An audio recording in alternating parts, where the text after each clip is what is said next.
أعوذ بالله من الشيطان الرجيم. بسم الله الرحمن الرحيم. يا أيها الذين آمنوا اذكروا نعمة الله عليكم. اے ایمان والو، اللہ کا انعام جو تمہارے اوپر ہے اسے یاد کرو. اذ جاءتكم جنود فأرسلنا عليهم ريحا وجنودا لم تروها. جب تم پر بہت سے لشکر چڑھ آئے، پھر ہم نے ان پر ایک آندھی بھیجی اور ایسی فوج بھیجی جو تم کو دکھائی نہ دیتی تھی. وَكَانَ اللَّهُ بِمَا تَعْمَلُونَ بَصِيرًا، اور اللہ تعالیٰ تمہارے اعمال کو دیکھتے تھے. اِذْ جَاءُوكُم مِّن فَوْقِكُمْ وَمِنْ أَسْفَلَ مِنْكُمْ، جبکہ وہ لوگ تم پر آ چڑھے تھے اوپر کی طرف سے بھی اور نیچے کی طرف سے بھی. وَإِذْ زَاغَتِ الْأَبْصَارُ، اور جب آنکھیں کھلی کی کھلی رہ گئی تھیں. وَبَلَغَتِ الْقُلُوبُ الْحَنَاجِرَ، اور کلیجے منہ کو آنے لگے تھے. وَتَظُنُّونَ بِاللَّهِ الظُّنُونَ، اور تم لوگ اللہ کے ساتھ طرح طرح کے گمان کر رہے تھے. هُنَالِكَ ابْتُلِيَ الْمُؤْمِنُونَ وَزُلْزِلُوا زِلْزَالًا شَدِيدًا، اس موقع پر مسلمانوں کا امتحان کیا گیا.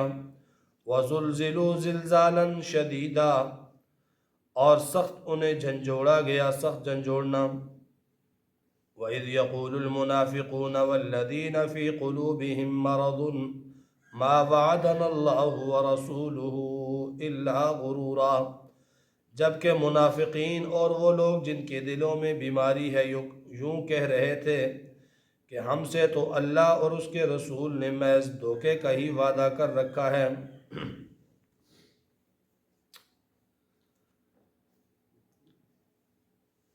گزشتہ آیات کے اندر اللہ تعالیٰ نے اس عہد کا ذکر فرمایا جو تمام انبیاء سے لیا گیا تھا. اور آج کی ان آیات میں اللہ تعالیٰ نے غزوہ احزاب کا پس منظر بیان کیا اور غزوہ احزاب کے کچھ واقعات بیان کیے، اور یہ تقریباً آگے دور تک غزوہ احزاب کا انشاءاللہ ذکر چلے گا. غزوہ احزاب غزوہ خندق ہی کو کہتے ہیں.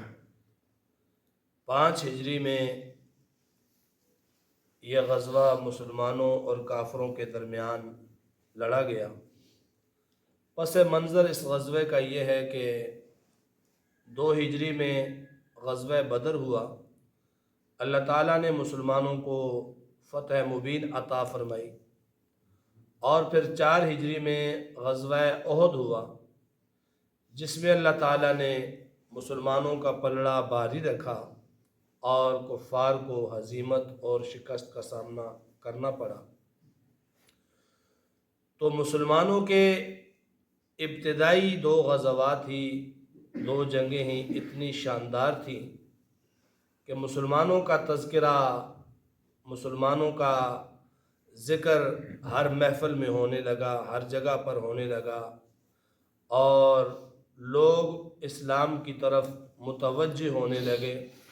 سنجیدگی کے ساتھ وہ سوچنے لگے، کیونکہ پہلے تو اسلام کا جو تصور ان کافروں نے باندھا ہوا تھا کہ جی ایک جتھا ہے، معمولی سے لوگ ہیں، آبا و اجداد کی رسومات سے بغاوت انہوں نے کر لی ہے، کسی کی نہیں مانتے، بس نیا دین لے کے آئے ہیں. ایک یہ تصور پروپیگنڈے کے تحت لوگوں کے ذہنوں میں بیٹھا ہوا تھا. اور جب غزوہ بدر ہوا، پھر غزوہ احد ہوا، تو پھر لوگ سنجیدگی کے ساتھ سوچنے پر مجبور ہو گئے کہ یہ بھی تو ایک کوئی بڑی طاقت ہے، ان کے پاس بھی تو کچھ ہے. تو یوں لوگ اسلام کی طرف بھی مائل ہونے لگے اور اسلام قبول کرنے لگے. مسلمانوں کی تعداد میں اضافہ ہونے لگا، مسلمان ایک قوت بننے لگے. تو ایسے میں جو اسلام دشمن ہیں، مدینے میں تو وہ یہودی تھے، قبیلہ بنو قریظہ یہ بڑا قبیلہ تھا، چھوٹے چھوٹے قبائل اس کے تحت تھے. مکہ میں آلریڈی مشرکین جنہوں نے مکہ سے ہجرت پر مجبور کر دیا تھا، وہ بھی مسلمانوں کے دشمن تھے۔ تو ان لوگوں کے لیے مسلمانوں کی یہ فتوحات بہت ڈراؤنا خواب بن رہی تھی کہ یہ ہم نے تو مکے سے نکال دیا تھا اور اب مدینے میں جا کر یہ لوگ طاقتور ہو گئے۔ تو یوں وہ مسلمانوں کو ختم کرنے کے یا مسلمانوں کی اس پیش رفت کو کم کرنے کے لیے منصوبے بناتے تھے۔ یہاں جو منصوبہ بنایا وہ بنو قریظہ نے بنایا۔ بنو قریظہ یہودیوں کا بہت بڑا قبیلہ تھا مدینے میں، اور مدینہ ہجرت کے بعد نبی علیہ السلام نے ان یہودیوں کے ساتھ جو ہے وہ معاہدے بھی کیے ہوئے تھے تو ان لوگوں نے خفیہ چال چلی۔ بنو قریظہ کے 20 سردار جو ہے وہ اکٹھے ہوئے اور انہوں نے مشرکین سے ساز باز کی، مکہ والوں سے، اور قبیلہ غطفان ایک بہت بڑا قبیلہ تھا، ان کو بھی ساتھ ملایا۔ یوں یہ بہت سارے قبائل مل کر تقریباً 10,000 کا لشکر تیار کر دیا مدینے کے محاصرے کے لیے، کہ یک بارگی سے دائیں بائیں آگے ساری سمتوں سے حملہ کریں گے اور پیس کر رکھ دیں گے مسلمانوں کو۔ اب ان کو کوئی چھوٹ اور مہلت نہیں دینی، اگر مہلت دی تو کل کو یہ ہمیں ختم کر دیں گے۔ تو انہوں نے یہ سارے لوگ جمع ہو کر تقریباً 10,000 کی تعداد ان کی بن گئی، اور یہ جو کافروں کے لشکر کی تعداد تھی 10,000، یہ مدینہ کی مجموعی آبادی سے بھی زیادہ تھی۔ یعنی مدینہ کی ساری جو آبادی ہے، بچے بوڑھے عورتیں، سب کو بھی جمع کیا جائے تو وہ 10,000 نہیں تھے۔ تو ان کا صرف لشکر جس نے محاصرہ کرنا تھا وہ 10,000 تھا۔ تو ایسے میں جب جاسوسوں نے، مخبروں نے خبر دی نبی اکرم صلی اللہ علیہ وسلم کے کہ معاملات ایسے بن رہے ہیں، اور ان لوگوں نے ایک بہت بڑا اتحاد قائم کر لیا ہے اور وہ مدینے پہ حملہ آور ہوں گے، اور وہ چل نکلے ہیں۔ حضور علیہ السلام نے بھی مسجد نبوی میں اپنی ہائی کمان کو بلایا، اپنے سپہ سالاروں کو بلایا، اس پر مشاورت ہوئی، شہر کے اندر رہ کر لڑیں، شہر سے باہر جا کر لڑیں، گوریلا جنگ لڑیں، یا کس طریقے سے ان کو راستے ہی میں روکیں۔ تو اس پر باتیں ہو رہی تھی، مشاورت ہو رہی تھی۔ تو حضرت سلمان فارسی رضی اللہ تعالیٰ عنہ صحابی رسول ہیں، اور یہ فارس سے آئے ہوئے تھے۔ نبی علیہ السلام نے، ان کا کوئی آگے پیچھے نہیں تھا، فارس سے اسلام قبول کر کے سیدھے آگے۔ تو حضور علیہ السلام نے فرمایا کہ سلمان فارسی تو میرے گھر والوں میں سے، میرے اہل بیت میں سے۔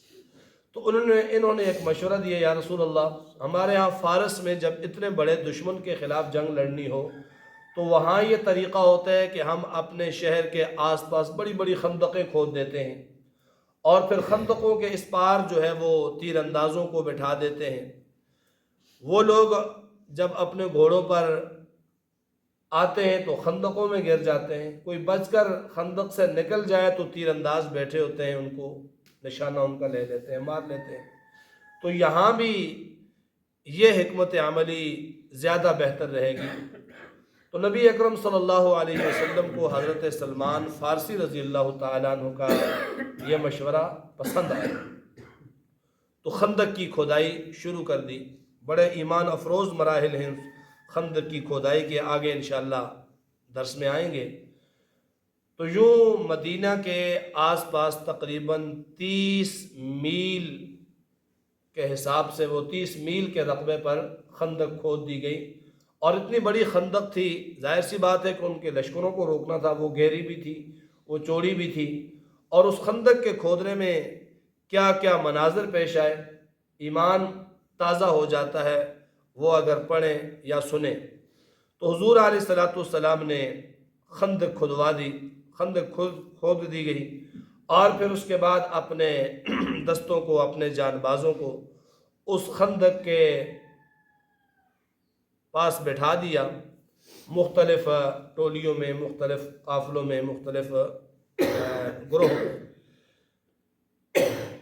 وہ لشکر ان کا پہنچ آیا، انہوں نے حملہ کیا، اور شدید قسم کا حملہ تھا، ہر طرف خوف و ہراس تھا پھیلا ہوا۔ جب خندق کے پاس یہ لوگ پہنچے تو بڑی رکاوٹ تھی، اور یہ لوگ رکے رہے وہاں پر، اور تقریباً 25 یا 30 دن انہوں نے محاصرہ رکھا، اور ایسے میں مسلمانوں کا عزم تھا، یقین تھا، جذبہ جہاد تھا، ڈٹے رہے۔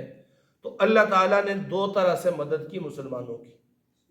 ایک مدد تو یہ تھی کہ فَأَرْسَلْنَا عَلَيْهِمْ رِيحًا وَجُنُودًا لَمْ تَرَوْهَا، ایک تو ان پر ہوا بھیجی، سخت ٹھنڈی ہوا مشرق کی جانب سے آئی، لگاتار وہ چلتی رہی، تو ان لوگوں کے خیمے وغیرہ الٹ گئے اور وہ برداشت نہ کر سکے۔ اور دوسرا اللہ تعالیٰ نے آسمان سے فرشتوں کے لشکر بھیجے، جنودن لم تروہا، ایسی فوج بھیجی جو تم کو دکھائی نہیں دیتی تھی۔ اور وہ فوج، آسمانی فوج، فرشتوں کی فوج بدر میں بھی آئی تھی، یہاں بھی آئی۔ اس فوج کے، یہ فوج لڑتی نہیں تھی، فرشتوں کی فوج یہ مسلمانوں کی تعداد میں اضافہ کرتی تھی، مسلمانوں کا حوصلہ بڑھاتی تھی۔ مسلمان یہ سمجھتے تھے کہ ہم بہت زیادہ ہیں، تو یوں وہ پھر جرأت کے ساتھ، جذبے کے ساتھ لڑتے تھے۔ تو پھر یہاں پر غزوہ خندق میں ان کافروں کو شکست ہوئی، وہ چھوڑ کر جو ہے وہ بھاگ گئے۔ تو اس کا منظر یہاں اللہ نے بیان کیا کہ اللہ تعالیٰ نے تم پر احسان کیا، نعمتیں اللہ نے تمہیں دی، خاص کر تم پر ہوا بھیجی جس سے کافروں کے قدم اکھڑ گئے، اور فرشتوں کے لشکر بھیجے۔ اذ جاؤکم من فوقکم ومن اسفل منکم، جبکہ وہ کافروں کے لشکر آ چکے تھے تمہاری اوپر والی طرف سے بھی اور نیچے کی طرف سے بھی، تمہارے سارے راستے بند کر دیے، راستے مسدود کر دیے۔ وبلغت القلوب الحناجر، حالت یہ تھی کہ زاغت الابصار، آنکھیں کھلی کی کھلی رہ گئیں کہ ہر طرف سے دشمن اتنی بڑی تعداد میں آ گیا۔ وبلغت القلوب الحناجر، اور دل جو ہے وہ حلق تک آ گئے۔ یہ کسی اضطرابی کیفیت میں یہ جملہ بولا جاتا ہے کہ کلیجہ منہ کو آ گیا۔ اور فرمایا کہ وَتَظُنُّونَ بِاللَّهِ الظُّنُونَ، اور تم لوگ اللہ کے ساتھ طرح طرح کے گمان کر رہے تھے، پتہ نہیں کیا ہوگا، شکست ہوگی، فتح ہوگی، کیا کریں گے۔ تو فرمایا کہ هُنَالِكَ ابْتُلِيَ الْمُؤْمِنُونَ وَزُلْزِلُوا زِلْزَالًا شَدِيدًا، یہاں مومنوں کے ایمان کو خوب پرکھا گیا، جانچا گیا، آزمایا گیا، اور سخت قسم کے ابتلا کے اندر انہیں ڈالا گیا۔ مسلمان تو پختہ رہے، کچھ جو مسلمانوں کے لشکر میں منافق تھے ان لوگوں کے حوصلے پست ہو گئے۔ اذ یقول المنافقون والذین فی قلوبہم مرض، منافقوں نے اپنی کم ہمتی یہاں بھی دکھائی، اور کیا کہنے لگے، ما وعدنا اللہ ورسولہ الا غرورا، اللہ اور اس کے رسول نے جو ہم سے وعدہ کیے محض وہ دھوکہ تھے۔ تو وہ وہاں پر جو ہے وہ اپنے حواس کھو بیٹھے، لیکن جو ایمان والے تھے وہ ڈٹ کر مقابلہ کرتے رہے۔